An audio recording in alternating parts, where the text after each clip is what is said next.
Hello student, last lecture में આપણે સમૂહ 13 ના તત્વો છે એની ટોટલ ચર્ચા કમ્પ્લીટ કરી છે કે એના રાસાયણિક ગુણધર્મો જોયા, આપણે એના ભૌતિક ગુણધર્મો જોયા, પછી બોરોનના અગત્યના સંયોજનો જોયા, એ સંયોજનોના બંધારણની ચર્ચા કરેલી છે। એના પછી આવે છે સમૂહ 14 ના તત્વો। સમૂહ 14 માં કયા તત્વો આવે છે તમને ખબર છે? સમૂહ 14 ને આપણે કાર્બન પરિવાર તરીકે ઓળખીએ છીએ।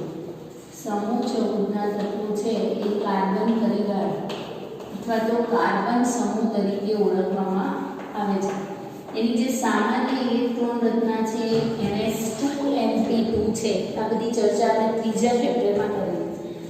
કયા તત્વો આવે છે સમૂહ 14 માં? તો કાર્બન, સિલિકોન, જર્મેનિયમ, ટીન અને lead.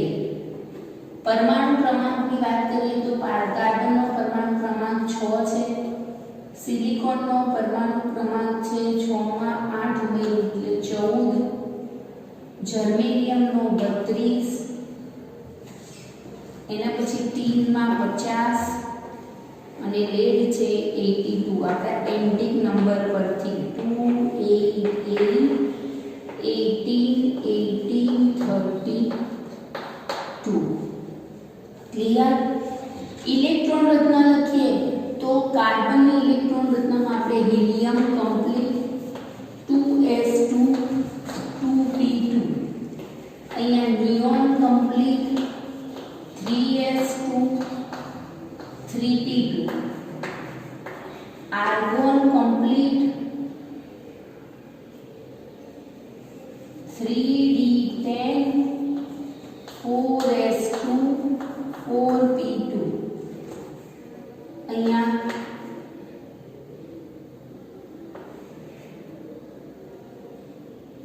Helium neon argon krypton complete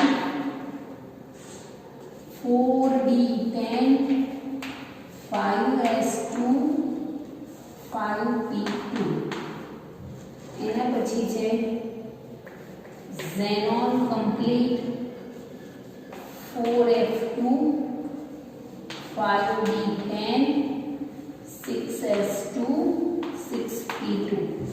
આ છે એ સમૂહ 14 ના તત્વોની ઇલેક્ટ્રોન રચના છે। એક વસ્તુ તો ખબર છે ને અહીંયા કે અહીંયા આપણે 3d10 ભરીએ એના પહેલા 4s2 s કક્ષકમાં ઇલેક્ટ્રોન ભરાય છે, બટ આપણે શું કરીએ છીએ કે ચોથા આવર્ત મુખ્ય ક્વોન્ટમમાં 4 જોડે આવે એટલે એ પ્રમાણે આપણે ઇલેક્ટ્રોન રચના લખીએ છીએ, પણ એક્ચ્યુઅલીમાં અહીંયા થશે શું કે આર્ગોન સુધી ઇલેક્ટ્રોન ભરાઈ જશે, પછી જે નવા ઇલેક્ટ્રોન છે એ પહેલા 4s કક્ષકમાં જશે અને પછી 3d કક્ષકમાં ભરાશે। ક્લિયર છે ને આ તો કે નહીં? ઓકે, તો ઇલેક્ટ્રોન રચના આ પ્રમાણેની છે કે 14મા સમૂહના તત્વોમાં કાર્બન, સિલિકોન, જર્મેનિયમ, ટીન અને લેડનો સમાવેશ થતો હોય છે। હવે આ જે તત્વો છે એ તત્વોના પ્રાપ્તિ સ્થાનની હું વાત કરું, આ જે તત્વો છે તેના પ્રાપ્તિ સ્થાન જોઈએ તો કાર્બન છે એ પૃથ્વીના પોપડામાં 17મા ક્રમમાં મળતું તત્વ છે।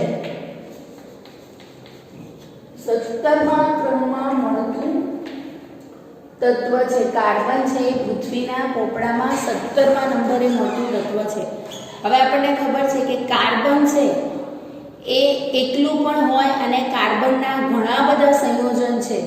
કાર્બન વિશે આપણે ઘણું બધું શીખી ગયેલા છે કે કાર્બન સંયોજિત સ્વરૂપમાં પણ હોય અને કાર્બન મુક્ત સ્વરૂપમાં પણ હોય છે।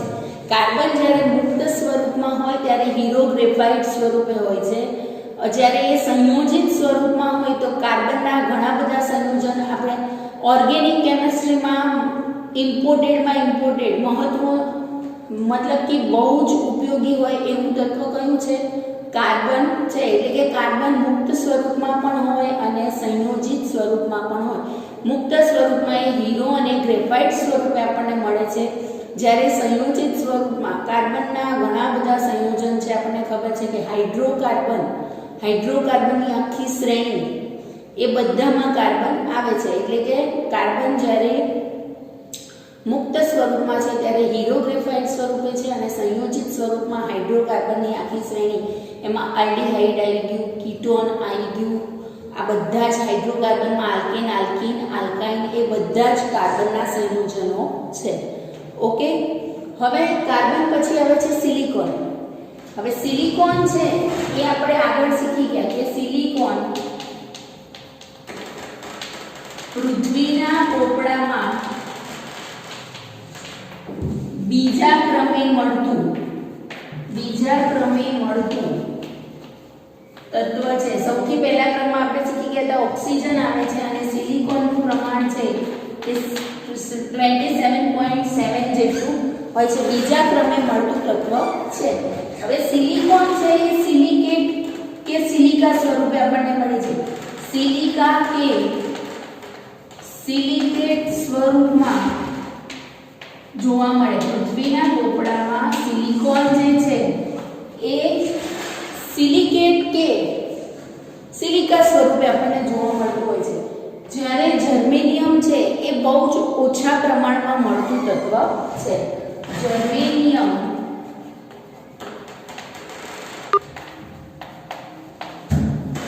ઓછા પ્રમાણમાં મળતું તત્વ છે. જ્યારે ટીન છે, ટીન એ કેસિડોરાઇડ, એની ખનિજનું નામ છે કેસિડોરાઇડ, એનું અણુસૂત્ર છે SnO2 સ્વરૂપમાં જોવા મળે છે. અને લેડ છે એ ગેલિના સ્વરૂપમાં, એટલે કે એનું અણુસૂત્ર છે PbS સ્વરૂપે જોવા મળે. તો ક્લિયર કે 14મા સમૂહના જે તત્વો છે એ તત્વોના પ્રાપ્તિ સ્થાન આપણે જોઈએ તો એ તત્વો આપણને મળે છે ક્યાંથી?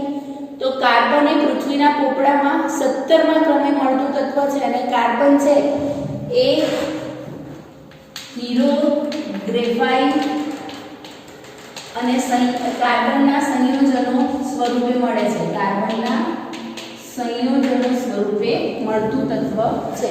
જ્યારે સિલિકોન છે પૃથ્વીના પોપડામાં બીજા ક્રમે મળતું તત્વ છે. સૌથી પહેલા ક્રમે મળતું તત્વ તો કયું આવે છે? ઓક્સિજન. બીજા નંબરમાં સિલિકોન આવે છે, અને ત્રીજા નંબરમાં એલ્યુમિનિયમ આવે છે. એવું આપણે શીખી ગયા.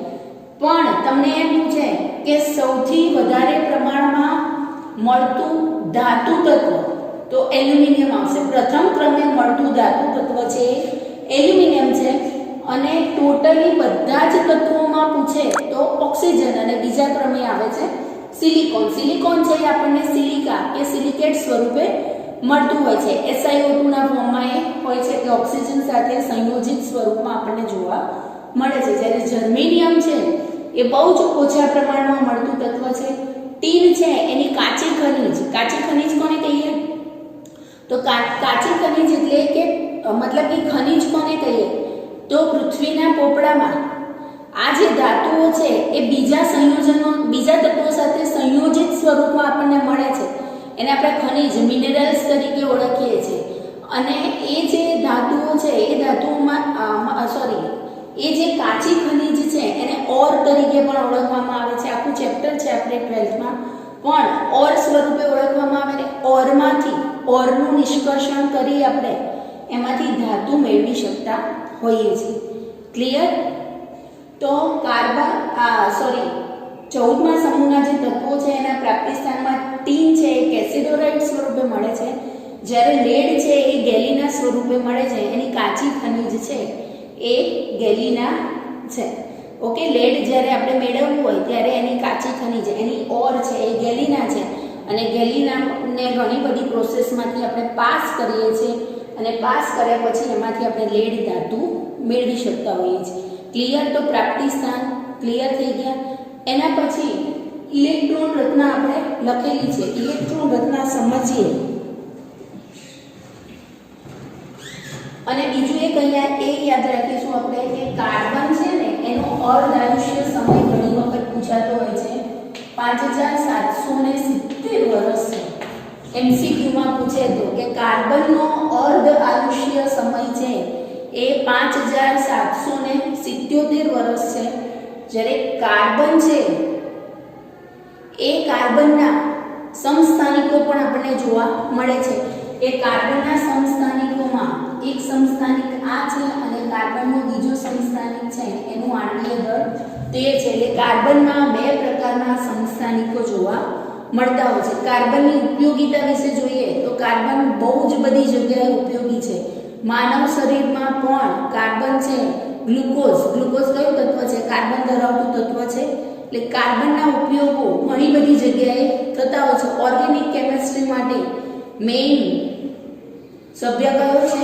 કાર્બન છે. આપણે હાઇડ્રોકાર્બન ચેપ્ટરમાં શીખીએ છીએ કે ઓર્ગેનિક કેમિસ્ટ્રી આવે ત્યાં કાર્બન હાજર હોય અને હોય જ. એટલા માટે તો આપણે એને શું કહીએ છીએ? કાર્બનિક રસાયણ વિજ્ઞાન તરીકે ઓળખીએ છીએ. ઓર્ગેનિક કેમિસ્ટ્રી ત્યાં કાર્બન હોય અને હોય જ. ક્લિયર? હવે એના પછી આપણે જોઈએ તો આ એના પ્રાપ્તિસ્થાનની આપણે ચર્ચા કરી.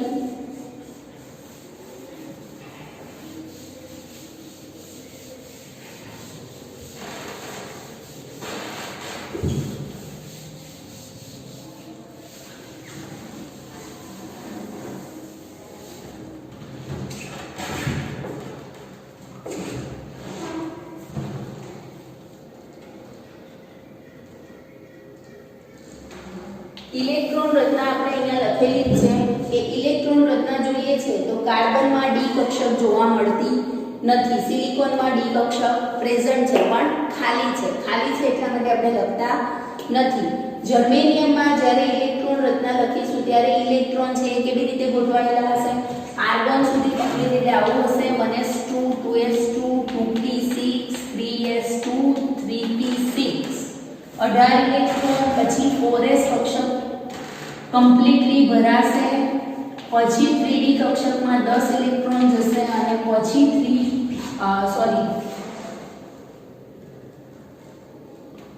4p કક્ષકમાં 2 ઇલેક્ટ્રોન ભરાય. જર્મેનિયમની વાત કરીએ આપણે તો થઈ ગયા ને 32 ઇલેક્ટ્રોન. આ 18 ને 20 ને 10 30 ને 32. તો જર્મેનિયમમાં શું થાય છે? 4s કક્ષક પહેલા ભરાશે અને 3d કક્ષક પછી ભરાશે. એટલે ઇલેક્ટ્રોનની ગોઠવણી કેવી રીતે થશે? તો આ એનું કેન્દ્રમાં પ્રોટોન, પછી આ n બરાબર 1 માં ખાલી 1s કક્ષક આવશે. n બરાબર 2 માં 2s અને 2p કક્ષકો. n બરાબર 3 આવશે ત્યારે 3s 3p ની 3 કક્ષકો અને 3d ની 5 કક્ષક. પછી 4s આવશે અને 4s માં s ની 1 કક્ષક અને 4p ની અહીંયા 4d પણ હશે. ઓકે. પણ શું થાય જ્યારે ઇલેક્ટ્રોનની ગોઠવણી થાય ત્યારે અહીંયા સુધી 1s કક્ષકમાં ઇલેક્ટ્રોન જશે, પછી 2s માં ભરાશે, પછી 2p કમ્પ્લીટ ભરાશે, પછી 3s કક્ષક કમ્પ્લીટ ફિલ થશે, 3p થશે, પછી ઇલેક્ટ્રોન 4s કક્ષકમાં જાય અને પછી 3d કક્ષકમાં ઇલેક્ટ્રોન ગોઠવાતા હોય છે. આપણે કહીએ છીએ કે સમૂહ 13 માં આપણે શીખી ગયા કે અહીંયા પરમાણ્વીય ત્રિજ્યામાં ઘટાડો જોવા મળતો હતો. કેમ? તો પહેલા ઇલેક્ટ્રોન છે અહીંયા જાય છે અને પછી પાછા અહીંયા ગોઠવાય છે. આ ટોટલી ફિલ્ડ થઈ જાય પછી 10 ઇલેક્ટ્રોન અહીંયા ગોઠવાતા હોય છે. એટલે શું થાય છે કે એલ્યુમિનિયમ કરતા ગેલિયમની જે પરમાણ્વીય ત્રિજ્યા છે ઓછી આવતી હતી. યાદ હોય તો ઓછી આવવાનું રીઝન આ. તો સેમ એ વસ્તુ અહીંયા લાગુ પડશે કે ડી કક્ષક એન્ટર થઈ અહીંયા સુધી. અહીંયા ડી કક્ષક હતી પણ ડી કક્ષક ખાલી હતી.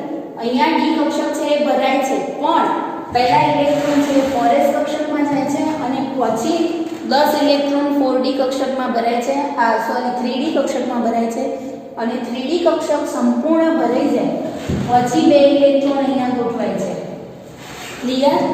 એ જ વસ્તુ અહીંયા થશે કે અહીંયા 4p કમ્પ્લીટ થઈ જશે પછી ઇલેક્ટ્રોન છે એ 5s કક્ષકમાં જશે અને પછી 10 ઇલેક્ટ્રોન અહીંયા 4d માં ગોઠવાય.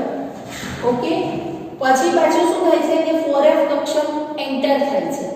એટલે ફરીથી જ્યારે આગળ જ્યારે આપણે લેડમાં જઈશું ત્યારે જે ઇલેક્ટ્રોનની ગોઠવણી થશે એ ઇલેક્ટ્રોનની ગોઠવણીમાં તો શું થશે, 6s માં ઇલેક્ટ્રોન પહેલા ભરાશે, પછી ઇલેક્ટ્રોન 5d માં ભરાશે અને પછી પાછું ઇલેક્ટ્રોન 4f માં ભરાશે. એટલે આપણે એવું કહીએ છીએ કે ડી કક્ષકની સ્ક્રીનિંગ અસર છે એ ઓછી થાય છે. ડી કક્ષકની સ્ક્રીનિંગ અસર ઓછી હોવાને કારણે આ s કક્ષકના ઇલેક્ટ્રોન કેન્દ્ર તરફ આકર્ષાયેલા હોય છે અને સમૂહમાં ઉપરથી નીચેની જેમ આપણે જઈએ છીએ એની ઓક્સિડેશન અવસ્થામાં ઘટાડો થાય છે. એવું બધું આપણે 13મા સમૂહમાં જોયું છે, પણ હજી આગળ આપણે એની ચર્ચા કરીએ છીએ. ઓકે, તો ઇલેક્ટ્રોન રચના ક્લિયર. હવે ઇલેક્ટ્રોન રચના પછી આવે છે ઇલેક્ટ્રોન રચના પછી એની સહસંયોજક ત્રિજ્યા. સહસંયોજક ત્રિજ્યા આપણે કોને કહીએ છીએ? તો સહસંયોજક ત્રિજ્યા એટલે કે જ્યારે સહસંયોજક બંધની રચના થાય અથવા તો તત્વની સહસંયોજક ત્રિજ્યામાં પણ જ્યારે સહસંયોજક બંધ બનાવે ત્યારે બે જે તત્વ છે એ બે તત્વના કેન્દ્ર વચ્ચેનું જે અંતર છે એ અંતરને આપણે અડધું કરીએ છીએ ત્યારે આપણને શું મળે છે? સહસંયોજક ત્રિજ્યા મળે છે. હવે અહીંયા સહસંયોજક ત્રિજ્યા જે છે એ સમૂહમાં ઉપરથી નીચેની તરફ જઈએ છે ત્યારે અહીંયા કાર્બન અને સિલિકોનમાં સહસંયોજક ત્રિજ્યામાં શું જોવા મળે છે? વધારો જોવા મળે છે. કેમ? તો આપણે કીધું કે એક મિનિટ આપણે એના પરમાણ્વીય કદની ને એ જ ચર્ચા કરીએ એટલે તમને સહસંયોજક ત્રિજ્યામાં વધારે ખબર પડશે કે પરમાણ્વીય કદ અને આયનિક કદ આપણી બુકમાં નથી આવે, પણ નિયમ પ્રમાણે જોઈએ તો આપણે 13મા સમૂહમાં જોયું એ પ્રમાણે કે અહીંયાથી અહીંયા જઈશું એટલે પરમાણુ કદ શું થશે?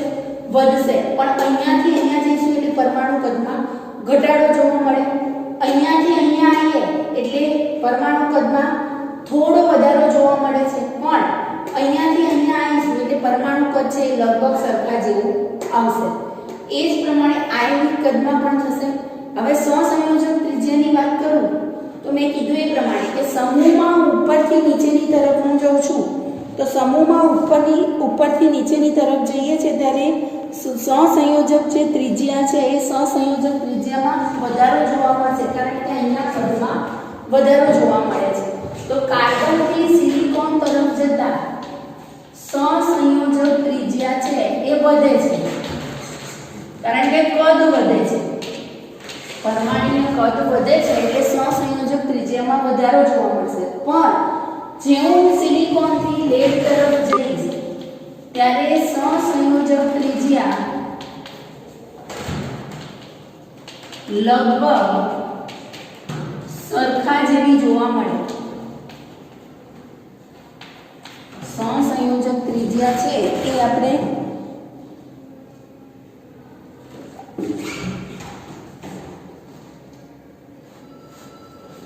એટલે ઓછો વધારો થાય છે. સરખા જેવી જોવા મળે એવો શબ્દ આપણે વાપરીએ એના કરતાં એવો શબ્દ વાપરીએ કે સહસંયોજક ત્રિજ્યામાં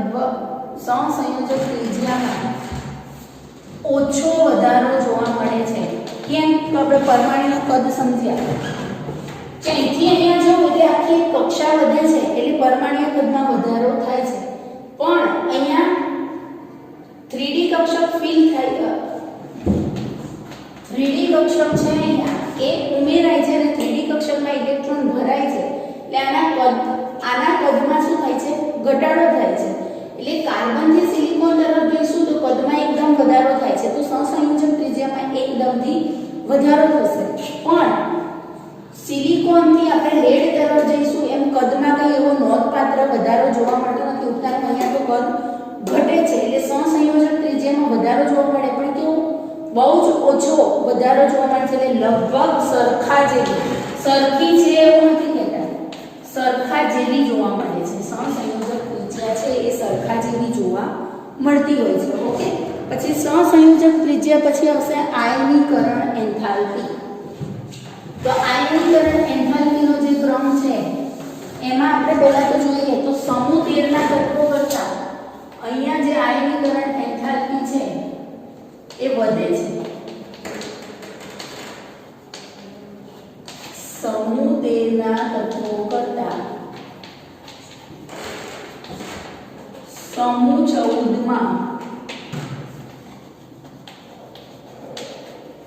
આયનીકરણ એન્થાલ્પીમાં વધારો જોવા મળે છે. એટલે કે સમૂહ 13 ના તત્વોની વાત કરું તો સમૂહ 13 માં અહીંયા બોરોન, એલ્યુમિનિયમ, ગેલિયમ, ઇન્ડિયમ અને થેલિયમ લઉં તો બોરોનની કમ્પેરિઝનમાં કાર્બનની આયનીકરણ એન્થાલ્પી કેવી હશે? વધારે હશે. કેમ? તો અહીંયા p કક્ષકમાં એક જ ઇલેક્ટ્રોન હતો અને આપણને ખબર છે કે આવર્તમાં ડાબીથી જમણી બાજુ જઈએ છીએ ત્યારે આયનીકરણ એન્થાલ્પી વધે છે. તો અહીંયા શું થાય છે? બોરોન કરતા કાર્બનની આયનીકરણ એન્થાલ્પી વધારે, એલ્યુમિનિયમ કરતા સિલિકોનની, ગેલિયમ કરતા જર્મેનિયમની, ઇન્ડિયમ કરતા ટીનની અને થેલિયમ કરતા લેડની આયનીકરણ એન્થાલ્પી વધારે હશે. પણ સમૂહમાં ઉપરથી નીચેની તરફ જઈએ છીએ ત્યારે શું થાય છે? જેનું પરમાણુ કદ વધે છે એની આયનીકરણ એન્થાલ્પી ઘટશે. પણ આપણને ખબર છે કે અહીંયા પરમાણુ કદમાં ઘટાડો થાય છે કારણ કે પરમાણુ કદ અને આયનીકરણ એન્થાલ્પી જે છે એ એકબીજાના વ્યસ્ત પ્રમાણમાં છે. પરમાણુ કદ ઘટે તો આયનીકરણ એન્થાલ્પી વધે અને પરમાણુ કદ વધે તો આયનીકરણ એન્થાલ્પી છે એ ઘટશે. ક્લિયર? તો આપણે એવું શીખી ગયા છે કે આવર્તમાં ડાબીથી જમણી બાજુ જઈએ છીએ ત્યારે પરમાણ્વીય કદમાં ઘટાડો થાય છે એટલે આયનીકરણ એન્થાલ્પીમાં વધારો થાય છે. સમૂહમાં ઉપરથી નીચેની તરફ જઈએ છીએ ત્યારે પરમાણ્વીય કદ છે એ વધે છે અને આયનીકરણ એન્થાલ્પી ઘટે છે. પણ અહીંયા પરમાણ્વીય કદમાં શું છે? અપવાદ છે કે આપણે કીધું એમ કે કાર્બનથી સિલિકોન તરફ જવું તો એનું પરમાણ્વીય કદ છે એ શું થશે? વધશે. પણ સિલિકોન કરતા જર્મેનિયમનું જે પરમાણુ કદ છે એ ઓછું છે, સિલિકોનનું વધારે છે. પછી જર્મેનિયમથી પાછું ટીન તરફ જઈએ છીએ તો પરમાણુ કદ વધે છે. કેમ? તો અહીંયા એક કક્ષા ઉમેરાય છે. અહીંયા તો શું થતું હતું કે 4s કક્ષક આવીને 3d ના ઇલેક્ટ્રોન છે એ જતા, પણ અહીંયા 4f એન્ટર થાય છે એટલે એવું કહી શકું કે આ બેનું જે પરમાણ્વીય કદ છે એ લગભગ સરખા જેવું છે. ટીન અને લેડનું પરમાણ્વીય કદ સરખા જેવું છે એટલે પરમાણ્વીય કદનો ક્રમ અહીંયા એ રીતે આવશે. તો એની આયનીકરણ એન્થાલ્પીનો ક્રમ પણ શું થશે? બદલાશે કે કાર્બન પર પરમાણ્વીય કદ અહીંયા શું થયું? વધ્યું. તો અહીંયા સૌથી વધારે આયનીકરણ એન્થાલ્પી કોની થઈ? કાર્બનની થઈ. સિલિકોનની એના કરતા ઓછી. પણ અહીંયા જર્મેનિયમની વધશે અને આની લગભગ સરખા જેવી આવશે. ઓકે, તો આયનીકરણ એન્થાલ્પી ક્લિયર કે ડી અને એફ કક્ષક એડ થાય છે. ડી અને એફ કક્ષક એડ થાય છે ત્યારે કોઈ નવી કક્ષા ઉમેરાતી નથી. ડી અને એફ કક્ષક છે જૂની જે કક્ષા છે એમાં જ આવેલી છે એટલે નવી કક્ષા અહીંયા એડ થતી નથી. ઓકે, એના કારણે પરમાણ્વીય કદમાં બહુ ફેરફાર થતો નથી, ઉલટાનો ઘટાડો જોવા મળે છે એટલે એની આયનીકરણ એન્થાલ્પીમાં વધારો થઈ શકે. ક્લિયર? અને ડી અને એફ કક્ષક છે એની સ્ક્રીનિંગ અસર ઓછી થાય. કેમ?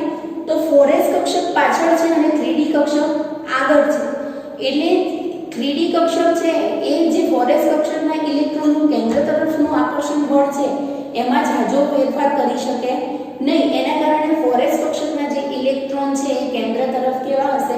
ખેંચાયેલા હશે. એટલે સ્ક્રીનિંગ અસરમાં પણ શું થાય છે? ઘટાડો જોવા મળે છે. અને સ્ક્રીનિંગ અસરમાં ઘટાડો થાય ત્યારે આયનીકરણ એન્થાલ્પીમાં વધારો થાય એવું પણ આપણે શીખી ગયેલા છે. ક્લિયર? આયનીકરણ એન્થાલ્પી. આયનીકરણ એન્થાલ્પી પછી આવશે વિદ્યુત ઋણતા. તો વિદ્યુત ઋણતા જોઈએ તો સમૂહમાં ઉપરથી નીચેની તરફ જઈએ છીએ. સમૂહમાં ઉપરથી નીચેની તરફ જતા વિદ્યુત ઋણતા છે એ થોડી વધે છે.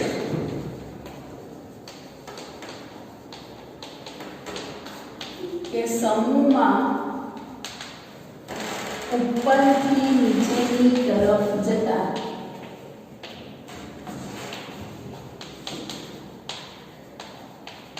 વિદ્યુત ઋણતા વધે. પણ ક્યાં ખાલી કાર્બન થી સિલિકોન તરફ જઈએ છીએ ત્યારે વિદ્યુત ઋણતા છે વધે, પણ સિલિકોન થી લેડ તરફ જતા વિદ્યુત ઋણતા છે એ સરખા જેવી જોવા મળે છે. કેમ?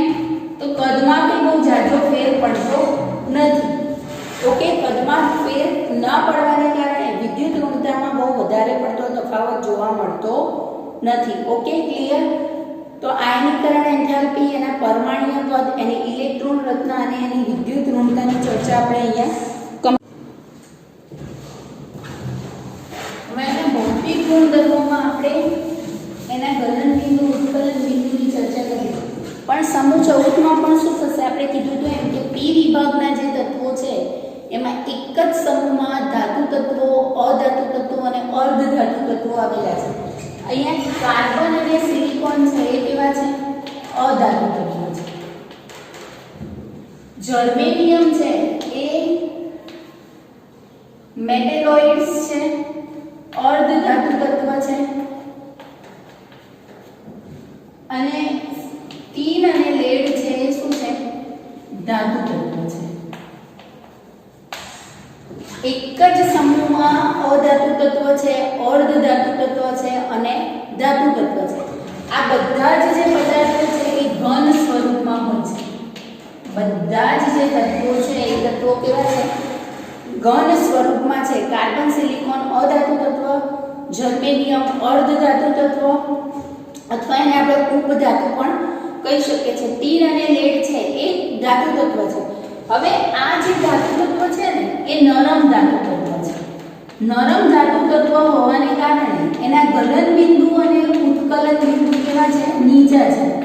ગલન બિંદુ અને ઉત્કલન બિંદુ નીચા છે. ટીન અને લેડ ધાતુ તત્વ તો છે પણ નરમ ધાતુ છે, સખત ધાતુ છે નહીં. હવે એ નરમ હશે તો એ જલ્દીથી પીગળે, એટલે એના ગલન બિંદુ, ઉત્કલન બિંદુ કેવા છે? નીચા છે. પણ સમૂહ 13 ના તત્વોની કમ્પેરિઝનમાં સમૂહ 14 ના જે તત્વો છે એના ગલન બિંદુ અને ઉત્કલન બિંદુ ઊંચા હોય છે. સમૂહ 13 ના તત્વો કરતા સમૂહ 14 ના તત્વોના ગલન બિંદુ અને ઉત્કલન બિંદુ ઊંચા હોય છે. કમ્પેરેટિવલી જોઈએ તો બોરોન કરતા કાર્બનનું ગલન બિંદુ, ઉત્કલન બિંદુ ઊંચું, એલ્યુમિનિયમ કરતા સિલિકોનનું, ગેલિયમ કરતા જર્મેનિયમનું, ઇન્ડિયમ કરતા ટીનનું અને થેલિયમ કરતા લેડનું ગલન બિંદુ છે એ ઊંચું હોય છે. ક્લિયર? એટલે ભૌતિક ગુણધર્મોમાં આપણે બધી જ ચર્ચા કમ્પ્લીટ કરી કે એના પરમાણ્વીય કદની માહિતી મેળવી, એની ઇલેક્ટ્રોન રચના, એની આયનીકરણ એન્થાલ્પી, એની વિદ્યુત ઋણતા, ગલન બિંદુ અને ઉત્કલન બિંદુની ચર્ચા અહીંયા કમ્પ્લીટ થાય છે. હવે આયનીકરણ એન્થાલ્પીમાં બી ગણીશું તો આની કમ્પેરેટિવલી સમૂહમાં ઉપરથી નીચેની તરફ જઈએ એટલે 13મા સમૂહની જેમ પ્રથમ 3 આયનીકરણ એન્થાલ્પીનો સરવાળો છે એમાં ઘટાડો જોવા આપણને મળશે. ઓકે, એટલે કાર્બનની પહેલી 3 આયનીકરણ એન્થાલ્પીનો સરવાળો કરું તો વધારે આવે, સિલિકોનની પહેલી 3 આયનીકરણ એન્થાલ્પીનો સરવાળો કરીએ તો વધારે આવે, કાર્બન કરતા સિલિકોનનો ઓછો આવે, સિલિકોન કરતા જર્મેનિયમનો ઓછો થાય, જર્મેનિયમ કરતા ટીન અને લેડનો ઓછો આવતો હોય છે. ઓકે, તો ભૌતિક ગુણધર્મોની ચર્ચા અહીંયા કમ્પ્લીટ કરીએ છીએ. એના પછી આવે છે રાસાયણિક ગુણધર્મો. તો રાસાયણિક ગુણધર્મોમાં આપણે આજે ખાલી ઓક્સિડેશન અવસ્થાની ચર્ચા કરીએ. તો ઓક્સિડેશન અવસ્થાની વાત કરું,